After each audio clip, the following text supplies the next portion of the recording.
നമസ്കാരം. ഇപ്പൊ ഞങ്ങള് അധ്യാപകർ അനുഭവിക്കുന്ന ഒരു പ്രധാന പ്രശ്നം എന്താണെന്നറിയാം. മിക്ക ദിവസങ്ങളിലും പാരന്റ്സ് രാത്രിയിൽ വിളിക്കും. സാറേ, എൻ്റെ കുട്ടിയെ ടീച്ചർ ഇന്നലെ വടിയെടുത്തടിച്ചു, എൻ്റെ കുട്ടിയെ ഭീഷണിപ്പെടുത്തി, ഇവിടെ ഷൂ ഇടാത്തതിന് ടീച്ചർ ശകാരിച്ചു, കുട്ടിക്ക് മാനസികമായിട്ട് ഭയങ്കര വിഷമമുണ്ടാക്കി, കുട്ടിയെ കുറേ സമയം ക്ലാസ്സിന് പുറത്തു നിർത്തി, കുറേ സമയം കുട്ടിക്ക് മാനസിക പ്രയാസം. ഇങ്ങനെ നിരന്തരം കോളുകൾ ഞങ്ങൾ അധ്യാപകർക്ക് എല്ലാ ദിവസവും രാത്രിയിൽ വരും. അത് ചിലപ്പോൾ പാരന്റ്സ് വിളിക്കുന്ന വീട്ടിൽ നിന്നായിരിക്കില്ല. കുട്ടി ഗൾഫിലൊക്കെ ഉള്ള പാരന്റ് ഗൾഫിലേക്ക് കുട്ടി വീട്ടിലേക്ക് വിളിച്ചു പറയും, അച്ഛാ ഇന്ന് എന്നെ ടീച്ചർ ചീത്ത പറഞ്ഞു, നാളെ ചെന്നാൽ അടി കിട്ടും എന്ന് പറഞ്ഞു, എന്നെ ഭീഷണിപ്പെടുത്തി. ഇങ്ങനെയുള്ള കോളുകൾ ഓരോ ദിവസവും ഞങ്ങൾ അധ്യാപകർക്ക് ഇപ്പം ധാരാളം വരാറുണ്ട്. ഇവിടെ ഒരു വലിയ പ്രശ്നമുണ്ട്. ഇത് പല അധ്യാപകരും എന്ത് ചെയ്യുന്നില്ല, കുട്ടികളെ തിരുത്താതിരിക്കാൻ, കുട്ടികൾക്ക് ശിക്ഷ കൊടുക്കാതിരിക്കാൻ, കുട്ടികളെ കറക്റ്റ് ചെയ്യാതിരിക്കാനുള്ള എക്സ്ക്യൂസ് ആയിട്ട് കാണുന്നുണ്ട്. കാരണം പാരന്റ് ചീത്ത അറിയും, എന്ത് ചെയ്താലും പാരന്റ് ചീത്ത അറിയും. കുട്ടിയെ ചീത്ത വിളിച്ചാൽ പാരന്റ് ചീത്ത അറിയും, കുട്ടിക്ക് കൊച്ചു കൊച്ചു പണിഷ്മെന്റുകൾ കൊടുത്താൽ പാരന്റ് ചീത്ത അറിയും, കുട്ടിക്ക് ഇമ്പോസിഷൻ കൊടുത്താൽ പോലും പാരന്റ് വിളിച്ച് രാത്രികളിൽ ചീത്ത പറയുന്ന ഒരുപാട് രക്ഷിതാക്കളെ എനിക്ക് നന്നായിട്ട് അറിയാം. എൻ്റെ കുട്ടിയുടെ കൈ കഴിയുന്നത് വരെ എൻ്റെ കുട്ടിക്ക് ഇമ്പോസിഷൻ കൊടുത്തു, ടീച്ചർ എൻ്റെ കുട്ടിയെ പീഡിപ്പിച്ചു, മാനസികമായിട്ട് ടെൻഷനാക്കി എന്നൊക്കെ പറഞ്ഞു. എവിടേക്കാണ് നമ്മുടെ കുട്ടികളെ നമ്മൾ കൊണ്ടുപോകുന്നത് എന്നുള്ളത് ഒരു പിടിയും കിട്ടുന്നില്ല. കുട്ടി എന്ത് പറഞ്ഞാലും അത് മാത്രം വിശ്വസിക്കുന്ന കുറെ രക്ഷിതാക്കളെങ്കിലും ഉണ്ട് നമ്മുടെ നാട്ടിൽ.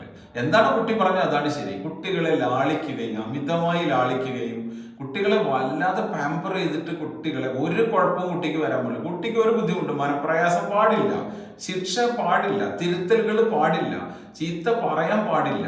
ഇങ്ങനെയൊക്കെ കുട്ടികളെ വളർത്തിക്കൊണ്ടുവന്നാൽ വലിയ അബദ്ധമാണെന്നുള്ളത് ഈ രക്ഷിതാക്കൾ മനസ്സിലാക്കുന്നില്ല. നല്ലൊരു ശതമാനം പാരന്റ്സെങ്കിലും അങ്ങനെയുള്ള ആളുകൾ ഉണ്ട് എന്നുള്ളതാണ് എനിക്ക് തോന്നുന്നത്. നമ്മളൊക്കെ പഠിച്ചിരുന്ന കാലത്ത് അധ്യാപകർ നന്നായിട്ട് തിരുത്തിയിരുന്നു, ശാസിച്ചിരുന്നു, ശിക്ഷ തന്നിരുന്നു. അത് വീട്ടിൽ നിന്ന് ശിക്ഷ കിട്ടിയിരുന്നു, അധ്യാപകരുടെ നിന്നൊക്കെ ശിക്ഷ കിട്ടിയിരുന്നു. അതുപോലെ ഇന്ന് വേണ്ട. പക്ഷെ എന്നാൽ പോലും ഒന്നും കുട്ടികളെ ഒരു കറക്ഷനും കുട്ടിയെ വരുത്താൻ പറ്റാത്ത രീതിയിൽ അധ്യാപകർ ഇന്ന് ലോക്കഡായി പോയിട്ടുണ്ടോ എന്നുള്ളൊരു സംശയമുണ്ട്. പല അധ്യാപകരും ലോക്കഡാണ്, അവർക്ക് പേടിയാണ് കുട്ടികൾക്ക് ഇത്തരത്തിലുള്ള കാര്യങ്ങളൊക്കെ ചെയ്യാനായിട്ട്. പക്ഷെ അത് കുട്ടികളുടെ ഭാവിയെ വളരെ വലിയ രീതിയിൽ ബാധിക്കും എന്നുള്ളത് ഉറപ്പാണ്. കുട്ടിക്ക് മനപ്രയാസമൊക്കെ വേണം, കുട്ടിക്ക് ശിക്ഷ കിട്ടണം, കുട്ടിക്ക് പണിഷ്മെന്റ് വേണം. കുട്ടി ഏതെങ്കിലും തരത്തിലുള്ള കുഴപ്പങ്ങൾ കാണിച്ചാൽ അത് അടി കിട്ടേണ്ട കുഴപ്പമാണെന്നുണ്ടെങ്കിൽ അടി കിട്ടുക തന്നെ വേണം. അതിന് രക്ഷിതാവിനെ പേടിച്ച് അധ്യാപകനത് കൊടുക്കാതിരുന്നാൽ യാതൊരു സംശയം വേണ്ട, നാളെ ഈ കുട്ടിക്ക് യാതൊരു പേടിയില്ലാത്ത കുട്ടിയായിട്ട് കുട്ടി വളരും.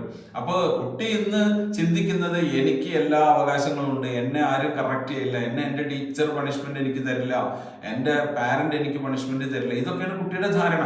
അപ്പൊ നിർഭാഗ്യവശാൽ ഇന്നത്തെ സമൂഹത്തിലെ കുട്ടികൾ അങ്ങനെയാണ് വളരുന്നത്. പക്ഷെ ഞാൻ എൻ്റെ സ്കൂളിലെ ടീച്ചേഴ്സിന് നിർബന്ധമായിട്ട് നിർദ്ദേശം കൊടുത്തിട്ടുണ്ട്, ഒരു കാരണവശാലും തെറ്റ് കണ്ടാൽ തിരുത്താതിരിക്കരുത്. അടി കൊടുക്കേണ്ട പണിഷ്മെന്റ് ആണെങ്കിൽ അടി കൊടുക്കുക തന്നെ വേണം. അപ്പൊ ഹൈക്കോടതി വരെ കഴിഞ്ഞ ദിവസം ഉത്തരവിലൂടെ പറഞ്ഞു, എന്ത്, അധ്യാപകന് അടി കൊടുത്തിട്ടുണ്ടെങ്കിൽ അത് തെറ്റായി, ശിക്ഷ നൽകിയിട്ടുണ്ടെങ്കിൽ അത് കുട്ടിയുടെ നന്മയ്ക്ക് വേണ്ടിയിട്ടാണെങ്കിൽ അത് കുറ്റകൃത്യമല്ല എന്ന് കഴിഞ്ഞ ദിവസം ഹൈക്കോടതിയുടെ ഒരു ഉത്തരവുണ്ടായിരുന്നു. അപ്പൊ കുട്ടികൾക്ക് പണിഷ്മെന്റ് കൊടുക്കാതെ കുട്ടികൾ വളർന്നാൽ, കുട്ടികൾക്ക് തിരുത്തലുകൾ കൊടുക്കാതെ കുട്ടികൾ വളർന്നാൽ ഈ മക്കൾ നാളെ യാതൊരു തരത്തിലും ഒന്നിനും പറ്റാത്ത കുട്ടികളായിട്ട് മാറും. ഇവർ ഒരു പ്രതിസന്ധി അറിയാതെയാണ് വളരുന്നത്, ഒരു പ്രശ്നങ്ങൾ നേരിടാതെയാണ് വളരുന്നത്, ആരെയും പേടിക്കാതെയാണ് വളരുന്നത്.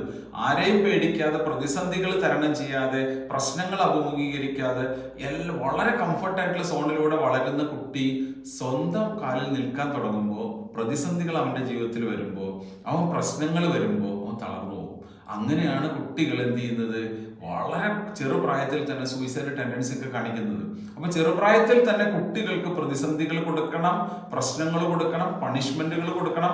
അത് മനസ്സിന് വിഷമം തട്ടുന്ന കാര്യങ്ങൾ കൂടി കിട്ടണം. അവന് മനസ്സിന് വിഷമം തട്ടുന്ന കാര്യങ്ങൾ ഇങ്ങനെ ജീവിതത്തിൽ നടക്കും എന്നുള്ള ചെറുപ്രായത്തിൽ തന്നെ കുട്ടിക്ക് മനസ്സിലാവണം.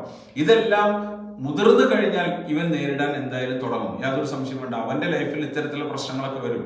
ഇതിനെ വളരെ തൻ്റെ ഇടത്തോടു കൂടി നേരിടാൻ കുട്ടിക്ക് കഴിയണമെങ്കിൽ ചെറുപ്രായത്തിൽ തന്നെ തിരുത്തലുകൾക്ക് വിധേയരായിരിക്കണം. അതുകൊണ്ട് എൻ്റെ അധ്യാപക സുഹൃത്തുക്കളോട് പറയാനുള്ള ഇതാണ്, കുട്ടികളെ കറക്റ്റ് ചെയ്യാതിരിക്കരുത്. രക്ഷിതാവിനെ പേടിച്ച് കുട്ടിയെ കറക്റ്റ് ചെയ്യുന്ന ആ ഒരു പ്രോസസ്സിൽ നിന്ന് നിങ്ങൾ വിട്ടു നിൽക്കരുത്. കാരണം നമ്മുടെ മക്കളെ നമ്മൾ തിരുത്തേണ്ടത് അധ്യാപകന്റെയും രക്ഷിതാവിന്റെയും കടമയാണ്. തീർച്ചയായിട്ടും ആ കടമ അധ്യാപകരെ മറന്നു പോകരുത്.